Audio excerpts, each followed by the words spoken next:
Oh my goodness, look at all you beautiful people. Oh, baby. We got another AOA podcast and tons to talk about, including Mr. Epstein, who is back in the news, and JP Morgan's $1 billion Epstein problem. We'll get into that, plus some really crazy numbers regarding the American birth rate. You know, this is a crazy story if it made it into the top three. I just can't believe it. Plus, do you know what hot betting is? We're going to have to rely on our old pal Oceani to see if she knows. We'll share it with you on this episode. Plus, the Wagner Warlord Prigozhin. Now they're saying this dude who a couple of weeks ago or yet last week died in a plane crash actually still alive. Lots of controversy and conspiracy theory there. Maybe Oprah's a huge asshole because of her Maui thing. I don't know. We'll talk about it. Trump's GoFundMe crew. And of course, we've got a new sexpert study. It's you and me, baby. AOA podcast starts right now.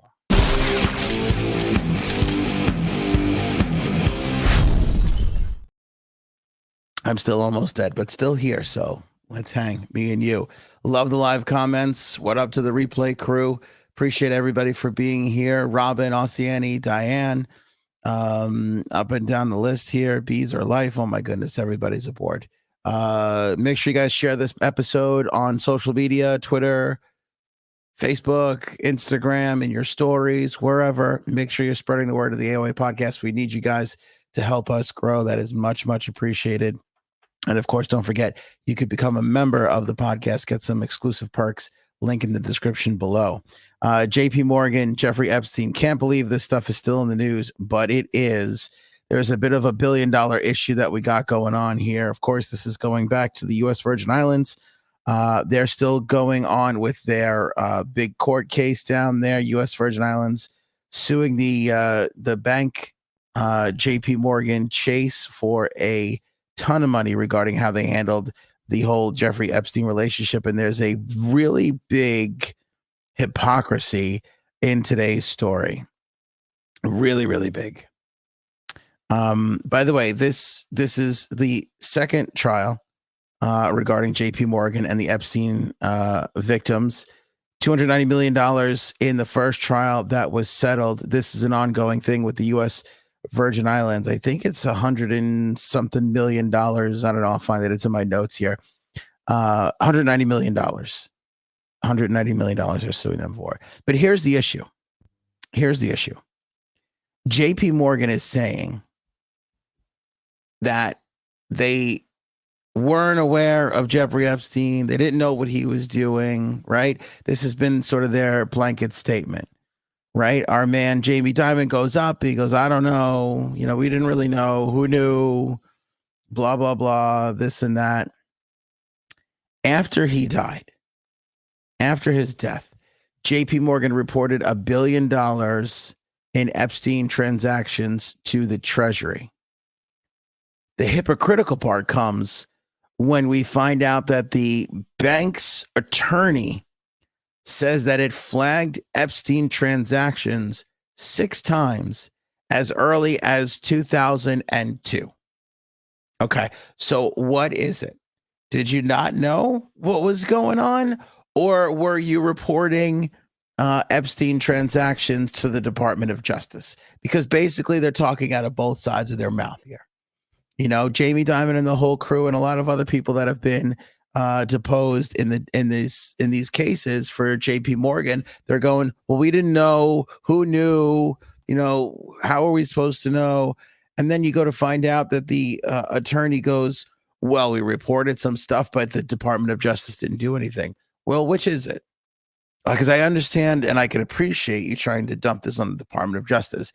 And don't think for a second that we're not going to let that go. Like there wasn't somebody at the DOJ or the FBI or the CIA or all three that weren't working to protect Jeffrey Epstein, because that is certainly a possibility. But what was it? Why did you report it? If you didn't know him or what he was doing or what was going on, then why did you report him? Reportedly, according to the bank's own attorney, 6 times? Really? So just when I think like the whole U.S. Virgin Islands Jeffrey Epstein case is going to die down and become a lot less interesting, you get a little nugget like we got in court yesterday. We don't know what he's doing, but we did call somebody 6 times because we were worried about what he was doing. Well, you all should be in jail. You all should be in jail. Mercury's late. And you know what? Pass. Friday. No late detention slips will be handed out on this episode, Mercury 7. So it's okay that you're late. You got to pass for that. I appreciate you being here all together. Natty C, Raven, Paige. If I missed anybody, Miss Justice. What up to the whole crew? Love the live people. Love the replay people. Don't forget to become a member. Like I said, link in the description below. We got some exclusive perks for you. Lots of fun stuff coming up as well. So join up now if you haven't. If you've been a member, we appreciate you being here. It helps us keep this little thing going all the time. Helps us get the word out on some of these Epstein conspiracies and things going around. So if you like that sort of thing, make sure you guys click the link in the description below and become a member. For as low as $2.99 a month. Literally the only thing that has not gone up in inflation the last couple of years is our membership. Starts as low as $2.99. Please join with the link in the description below. You won't regret becoming a member. Appreciate that. All right, this is a bizarre one, the American birth rate. I would not give a crap about this whatsoever, but I found some of these numbers pretty interesting, and I think one of them is going to shock you. So Japan has had a fertility crisis.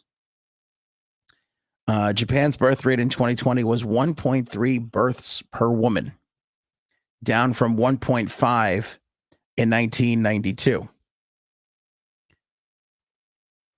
I'm going to give you the U.S. birth rate number. Then I'm going to give you the shocking number. Hang with me. The U.S. birth rate is 1.6, the lowest level recorded since they first started tracking data in 1800. Which to me tells me the only other time it was lower was when you were giving birth to children and they were getting eaten by dinosaurs. Okay. Because at some point around 1800, we were like, maybe we should start keeping track of this shit. And it has never been lower since 1800, 1.6. That's not the shocking part.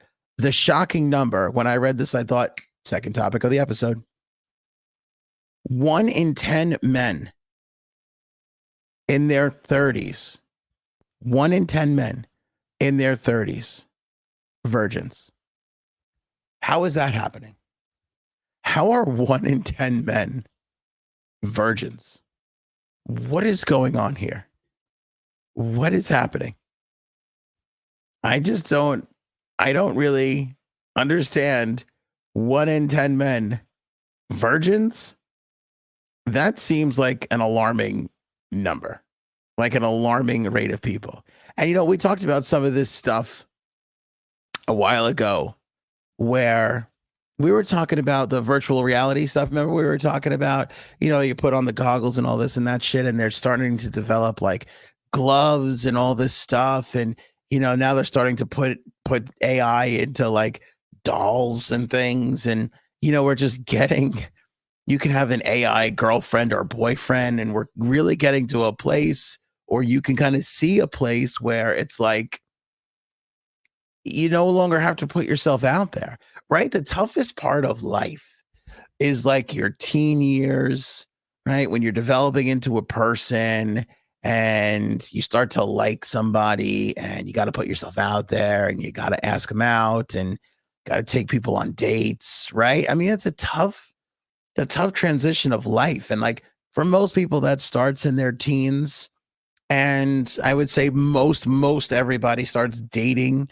in their 20s, and it doesn't get any easier, 8-10 years later when you're in your 20s. You don't get much better at it from when you're a teenager. It's still really awkward, still kind of bizarre, it's just a strangeness. It's a very awkward time, being an old married man now. You can look back on that time going, it's just weird trying to strike up conversations with strangers in bars or, people online. We had our buddy Dylan. Was it Dylan? Darren? shit, I can't remember. The guy on TikTok who hadn't dated in 21 years after his first marriage. His name will come to me. I got it over here. Whatever that dude's name was. It's tough. It ain't easy. It ain't easy. You look at some of that stuff and you just go, there's all the Byron. Darren Dillon. That was close, Byron. It's not easy dating, putting yourself out there. But 1 in 10 getting to 30, still a virgin. Much video games, if you ask me. Not that I'm against video games. Feels like too much video games. Feels like a lot of people waiting for, just wait for that AI to kick in. And it's tempting, right? Who wants to get rejected? Rejection from significant others, public speaking. Like these are humanity's greatest fears. And we're sitting on the precipice of having AI eliminate those fears. And we're not even there yet. And we're looking at 1 in 10 dudes in their 30s virgins. I mean, that seems nuts. That seems really crazy. Rhoda, women want someone with rocks, not sensitive criers. Uh-huh. Mm-hmm. We learned anything from JSABs. That's very true. Which, by the way, and we've talked about that too, about how men were such dicks in the 70s and 80s that there was such a push to get men to be sensitive and not fucking creepers in the office and sexual harassers in the office. I feel like there was such a push. We might have gone too far where men don't even try and ask people out on a date. That's what we talked about that not that long ago. Frank got mad at me because he's like, no, people should be really sensitive. It's like people should be really sensitive and people shouldn't sexually harass anybody at work. These are all true statements. But you kind of feel like when you look at some of the men these days, they went too far the other way where they're just like, they won't even try and talk to, a potential suitor, whether it be of the opposite sex or same sex or whatever, and it's kind of crazy. And then you look at this number of 1 in 10 dudes in their 30s being virgins, and you're kind of like, well, there's some truth to Crazy Ant's statement from the past, Doesn't mean guys should be dicks. Doesn't mean guys should be sexually harassing to women in bars or the office or whatever. But you got to put yourself out there a little.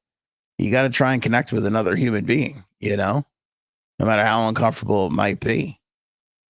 Yeah, you look at, and the thing is too, you can almost see, like, in the gay community, you can almost see, well, people are tough for people to come out of the closet, tough for people to talk to their family about it, tough for people to tell mom and dad or have people know. So there might be some hesitation that way, but it feels like even though that does still exist, for the most part, for the majority, we're kind of past that.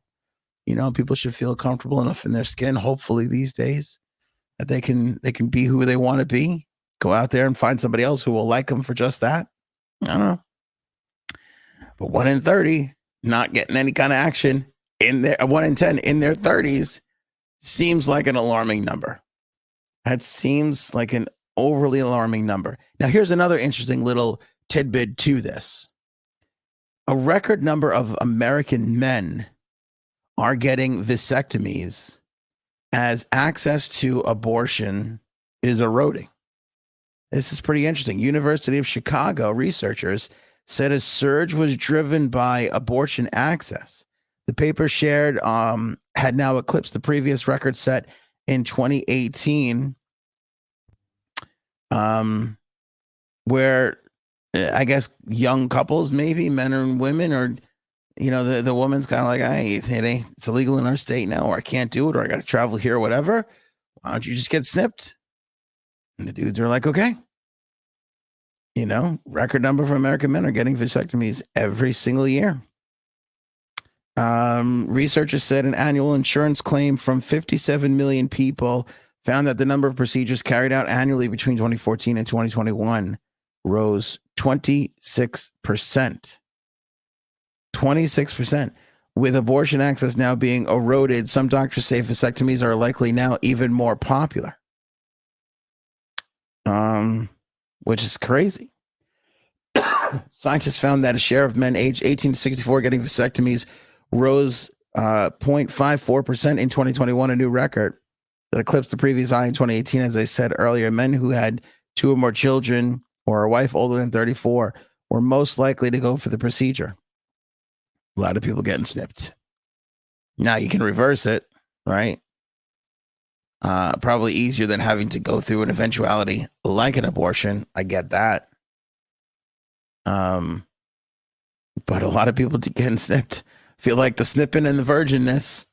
We're in for trouble. We got to do something to get America's heat going again, if you know what I mean. Which is lucky for us, because if you take a look at the last topic of this episode, there is a new sexpert study. We'll tell you how to get things going in the old bedroom if you need a little help in that area. So stay tuned, kids. Or if you're watching on the replay, just fast forward. Let's not ignore technology. We know it exists. Hotbedding. Do you know what this term is? Coined in Australia. So we're going to rely on our old pal Oceani to see if this is a well-known fact in Australia. But the term hotbedding, I'll let that sink in a little bit. Everybody think about that for a moment as I grab some water and try not to cough myself to death. By the way, I love you all for the well wishes on me feeling better. I appreciate that. I feel great. I just don't sound good. So one young lady took to TikTok and she's talking about the fact that she makes hundreds renting out one side of her bed. It is a practice called hotbedding. It actually has nothing to do with sex whatsoever. But this young lady welcomes strangers into her bed every night. She's got a profitable practice. She makes around $600 a month renting out the unoccupied side of her mattress where her ex-boyfriend once slept for 2 years. It's her side hustle, which has become known as hotbedding. Monique Jeremiah from Queensland, Australia. How close is Queensland to you, Oceani? Oh, Oceani says it's like hot desking. What is that? That's hot desking sounds like something I got to look into next. Monique says hotbedding is excellent for people who are able to detach emotionally and sleep next to another person in a completely respectful and non-strings attached manner. How about that? Could you imagine renting your bed out to a total stranger? I'm not going to lie to you. I'm married. I know a lot of married people. Most of the married people I talk to don't even want their husband or wife on the other side of the bed, let alone a perfect stranger. But then again, if you could charge your husband an extra $100 a month to sleep in the bed with you, I think most of the women I know would do that. They'd be like, if I got to put up with your snoring and farting, you got to kick in an extra 100 or so. It almost seems fair, to be honest. I mean, fellas, come on. We probably should be paying for the amount of midnight disturbances we cause in our significant others sleeping. You know? I mean, you ever wake yourself up with a fart? You're probably waking them up twice as much. Not that I ever have, but I have. I'm not proud of it. Chicken wings, maybe. Can't see what you want from me. Anyway, we're not here to talk about me. The point is this. This hotbedding thing is a crazy time. I mean, we found a way to take Airbnb and make it crazier. You know, it used to be like, hey, let's rent out that spare bedroom to somebody to make an extra couple of bucks for us in the month. And now it's like, well, fuck it. Why don't we just rent out the other side of the bed? That'll be a thing. So sorry.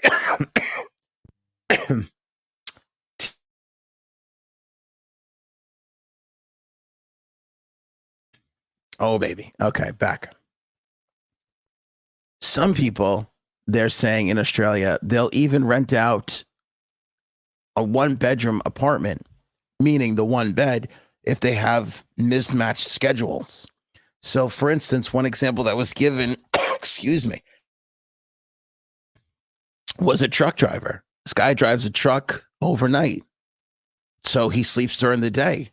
Young lady, she, normal life, works during the day, sleeps at night.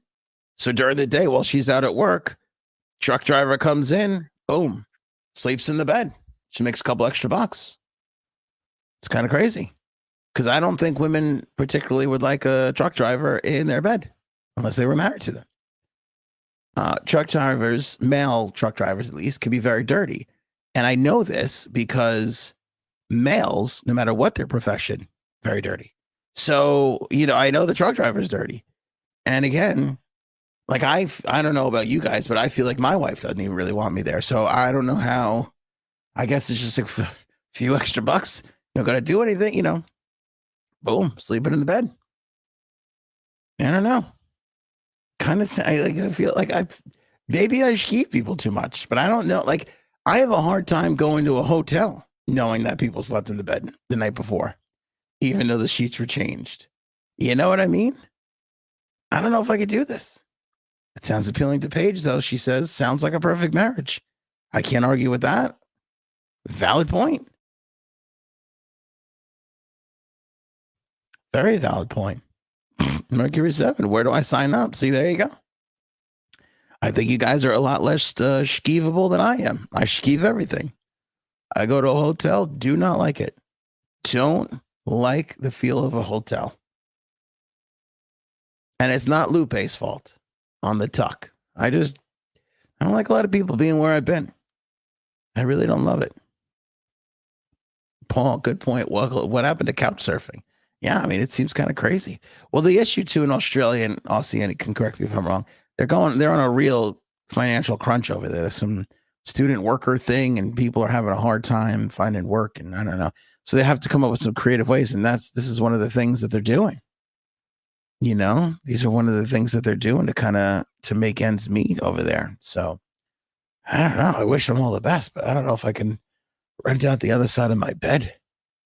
Like in my house right now, we have an entire spare bedroom, just in case shit goes awry. We got to, when I was really sick, I went into the spare bedroom. I don't want to cough my wife awake every single month. You know what I mean? So hot bedding. Think about it. There was also that thing too about the cuddling. You remember that story not too long ago? There was like a cuddling thing where people were like paying just to cuddle with somebody. And I don't want to be like naive and be like, oh, they're paying for sex and going under this guise of cuddling. But there was like an expert and she was talking on it and she was like, I really don't do anything but cuddle with people. And they just lay in the bed and they cuddle together because people were so desperate for like that physical connection that there was a whole like group of people that popped up. They were providing the service of just cuddling with one another. I wonder if you kind of get the same kind of thing with this. Again, another opportunity to connect with people without really having to connect with people. It's easier when it's transactional. Hey, I need a place to stay and I could pay half. You need a place to stay. You could pay half. You don't have to put yourself out there or worry about rejection with something like that, You just do it with this excuse of, well, finances. What are we going to do? Hot bedding. There you go. Still haven't found out what hot desking is, though, but I'm going to look into it. All right, the Wagner Warlord. I'm just obsessed with this story. Completely obsessed. This Prigozhin guy who led the revolution in Russia for roughly 37 and a half minutes. And then he went to go to Belarus to hide out. And then all of a sudden, there's a plane leaving from Belarus. It goes down, crashes. Everybody goes, well, Prigozhin was on that plane. That's it. It was a video released just yesterday. And Prigozhin's in a Jeep. And he goes, hey, it's late August. And I'm in Africa in a Jeep. Saw the video for myself. There he was. Now, was it an old video? I don't know. Could he have done it in July and said it's late August? Maybe. I know that's what I would do. I would definitely fuck with people. I have recorded some shit and I record shit every year just so the face stays the same so that I can freak people the fuck out whenever I die. Frank's got instructions. He knows what to do. He absolutely knows what to do. We've got a whole, I can't tell you too much because I want you to enjoy it when it comes about, but I do a lot of that stuff and I'm no warlord. I'm just a jackass on the internet. You know what I'm saying? So is that what he was doing? I don't know. Would I feel a lot better about all this if he held up a daily paper and I could see that the date was August 29th or something, or August 30th or something like that? Hell yeah, I would. And until that happens, I'm going to put it at 50-50, but That video came out. He says he's in Africa. Says he's alive. Bunch of people, I believe, from Wagner went over to where the plane crash site was, and they put a skull and crossbones flag at the site. Like, heads up, motherfucker, I'm still coming for you. Talking about Putin. You know, they're saying, and now, in response to this, according to the Independent in the UK, Russia's convinced he's still alive. Russia is convinced that he's still alive, and they think that Putin killed his body double because there was a body found in there, and it did look an awful lot like him, but they're saying it's a body double. What's really happening here?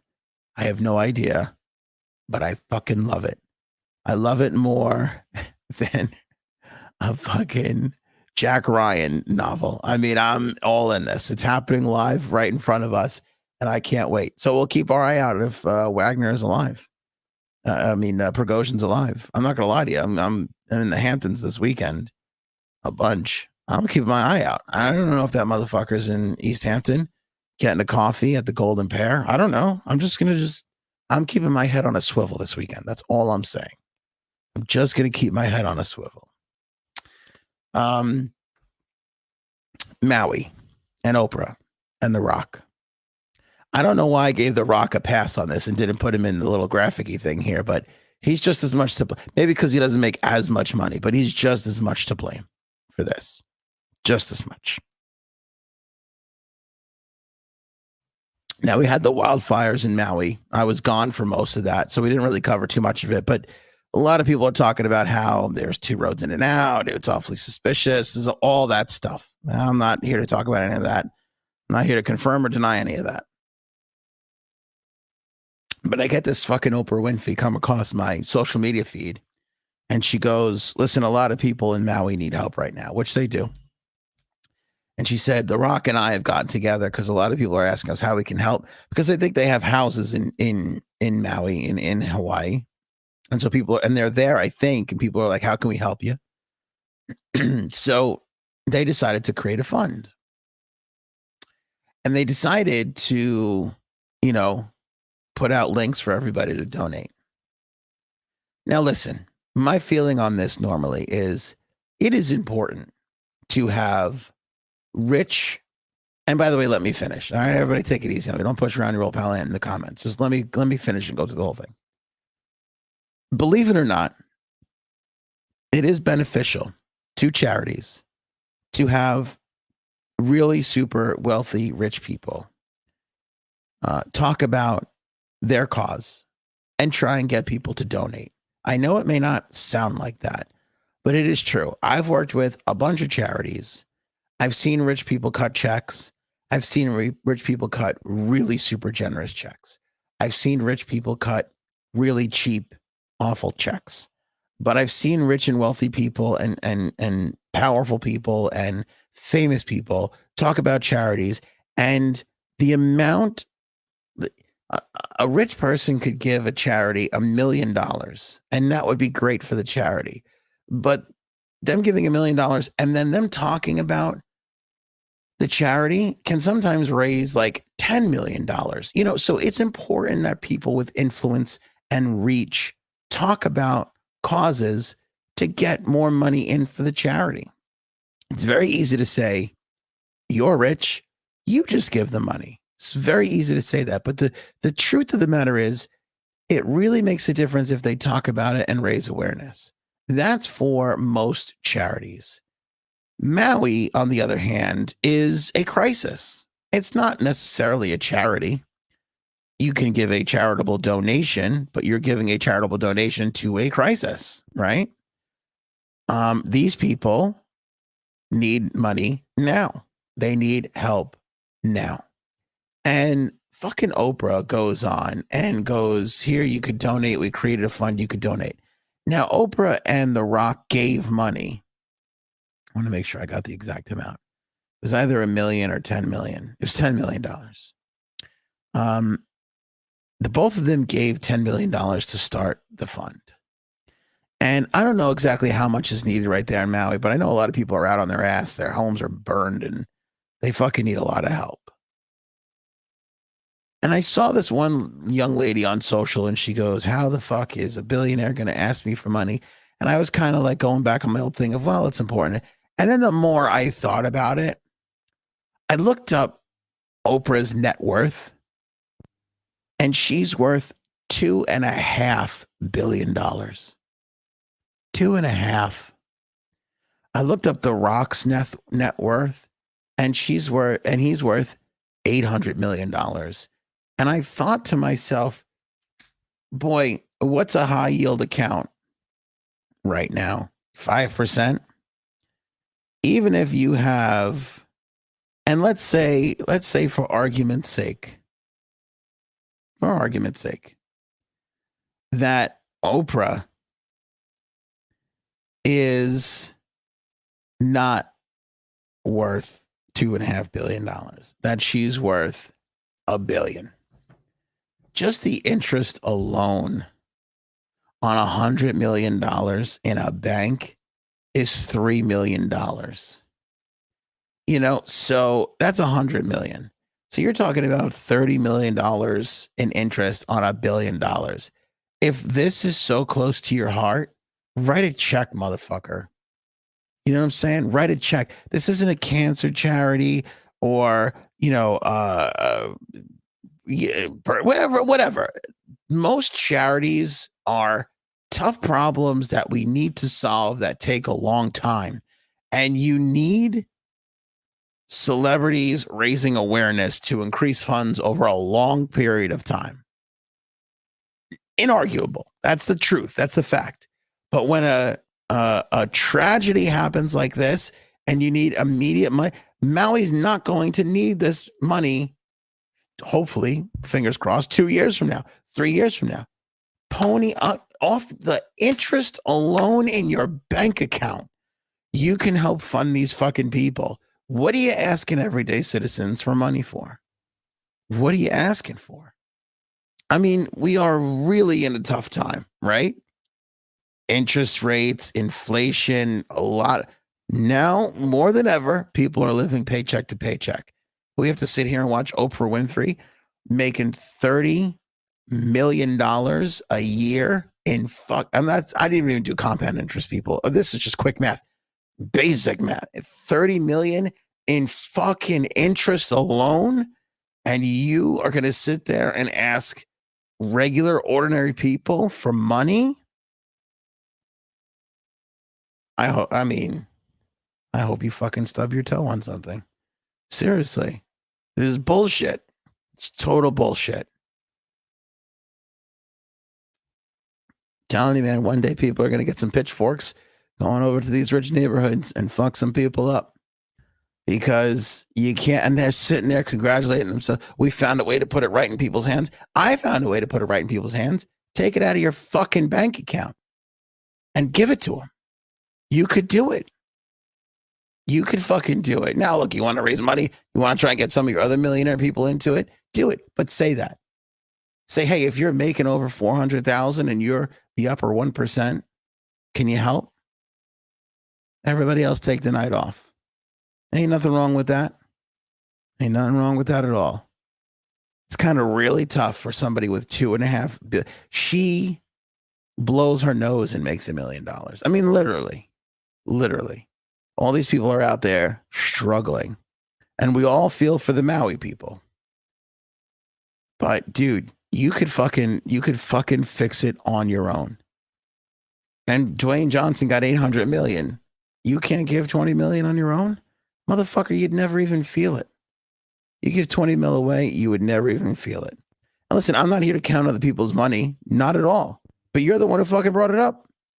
You're the one acting like, oh, we're part of the Hawaiian thing and we want to help people. Great. Help them then. What the fuck you need me for?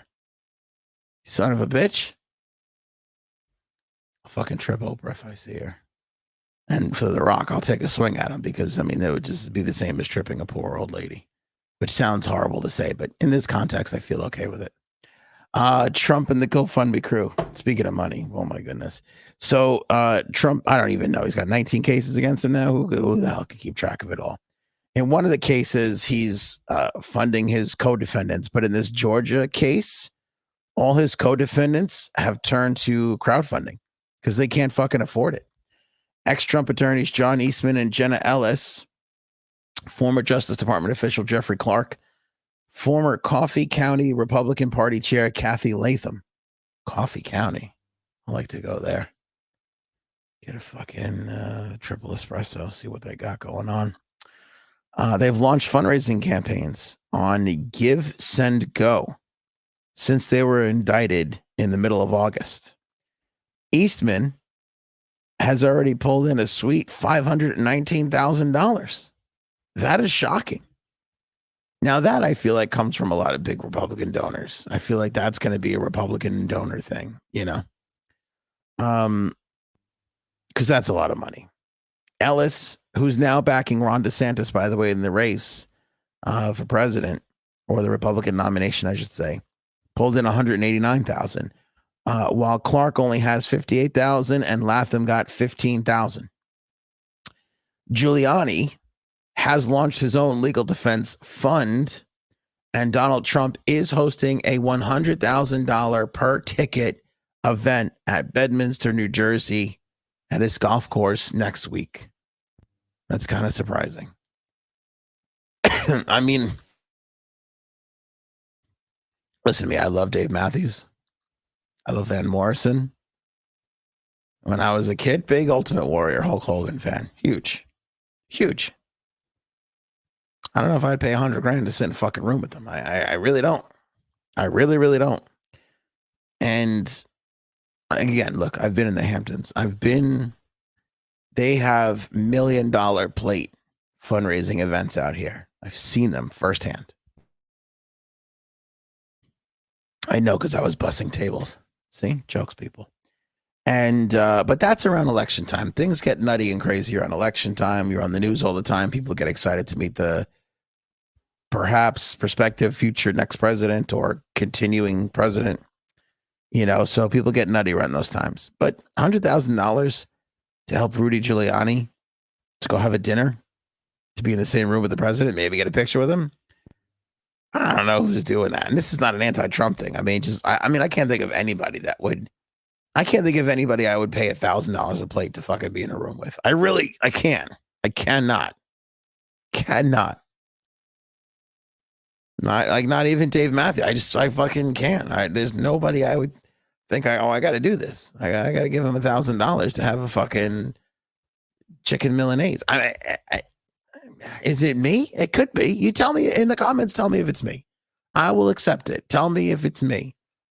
But I mean, for $1,000, it's still overcooked chicken. I don't care where the fuck it is. I don't care if it's Bedminster. I don't care if it's Westminster Abbey. I don't give a shit. It's fucking overcooked chicken. It ain't worth $1,000. No fucking way. No way. So that's Trump's deal. So, I mean, I feel like he should pick up the tab for that. But then again, these were some of the nut bars that were like pushing him on, going, yeah, say all the crazy shit. Keep going. You know what I mean? And finally, we got a big sexpert study. This is good. I like when the sexperts get together and start a study. So I feel like this is nice little balance too for the old program here. Because in the beginning, we started with 1 in 10 dudes are in the 30s or virgins. And now we got a way to spice up the old bedroom if that's what you need. This is according to the sexperts. A study led by professors at the University of Southampton in the UK surveyed 268 participants about their intimate activities and associated emotions. The results were published in the International Journal of Sexual Health. Thank God we got one of those. And what the results found was that mutual masturbation is what really can spice up the old bedroom. I mean, it kind of makes sense, doesn't it? Everything else comes really natural, right? The thing, and then the thing, the thing, and then whatever. You get through all that stuff for a long time, and then you start to try and come up with some crazy shit. And now I know from most of you and a lot of the articles that people are just fucking swinging. Well, I guess if you're not comfortable with the old swingarooski and the upside down pineapple, maybe cranking one out next to your old partner is the way to go. That's what these people are saying. Out of the 268 participants, consisting of 117 women and 151 men, ranging from 18 to 65 years of age, all of them were in a relationship.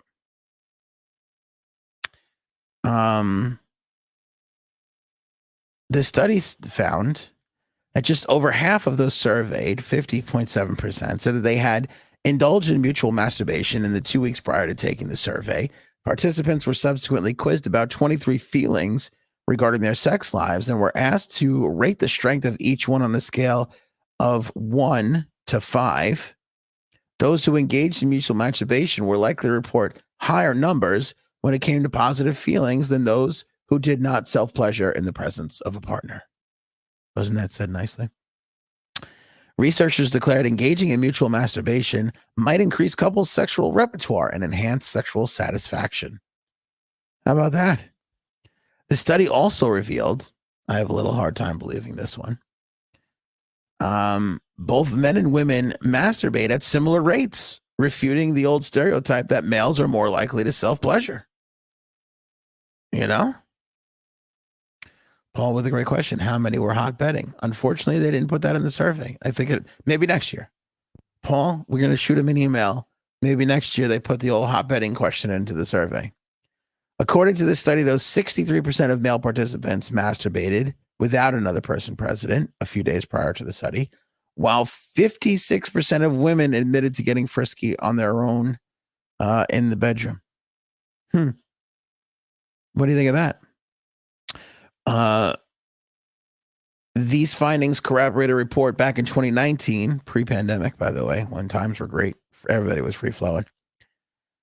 Researchers surveyed 10,000 adults in 9 countries and found that women masturbate almost as frequently as men. How about that? One thing that differs between the genders, 3 in 4 men watch porn while doing it, and only a little over half of women take in a porn while taking care of business on their own.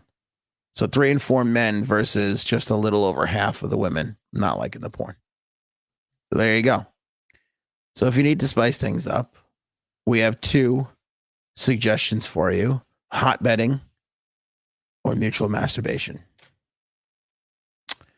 Oh, look at this. Frankie C is in the old Chatsky here.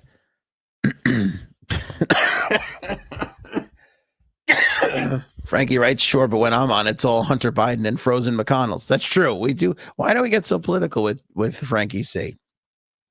Frankie, you have my word. We'll do more masturbation, and maybe we'll do mutual masturbation ourselves. Maybe we'll take this over to OnlyFans, you and I, and give the people what they want finally. You know what I'm saying, big dog? We'll talk about it off the air. We don't have to negotiate on the air. We're going to need a lot for that, though, people. I'm just going to say it ain't going to be a $4.99 OnlyFans if we have to get to that. That's what I'm saying. Paul, women have great toys. Men don't have great toys. You know what's funny about that? I love people's feelings on the whole thing. Frankie, see, I need a raise. A lot of toys for the ladies. Not when a lady uses a toy, it's very empowering and you go, girl. When a dude uses a toy, feels very pathetic and lonely, doesn't it? Am I wrong here, people? Again, if it's me, please tell me. Let me know in the comments below.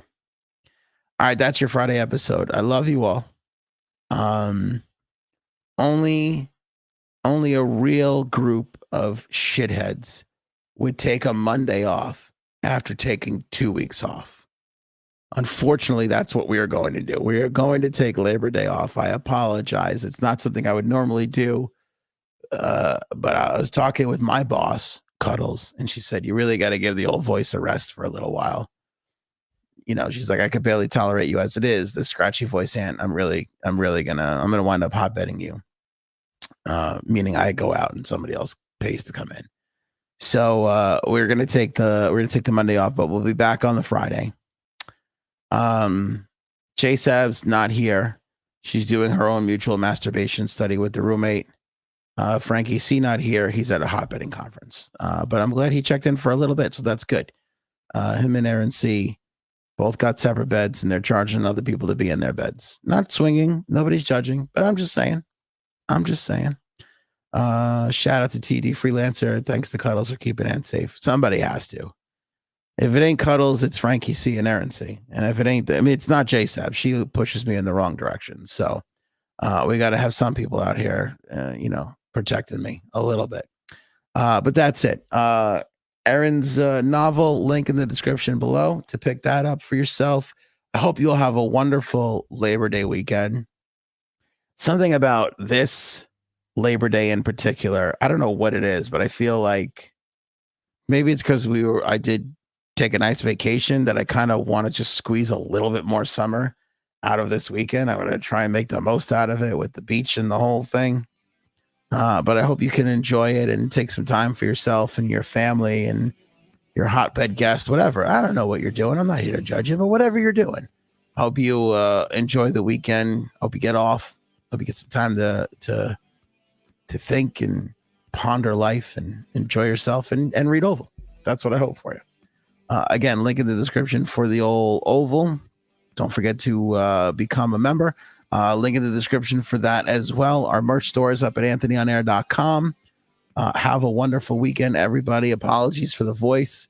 We didn't glitch this episode, though. We might have fixed that. Oh, you know what I'm really excited about? Canceling my cable tomorrow. I think tomorrow's finally the day. I'm going to tell the cable company to go fuck themselves. I couldn't be more excited about that. I hope you all have a wonderful weekend, and we're back with you here on Wednesday. We'll see you then. Have a good one, everybody.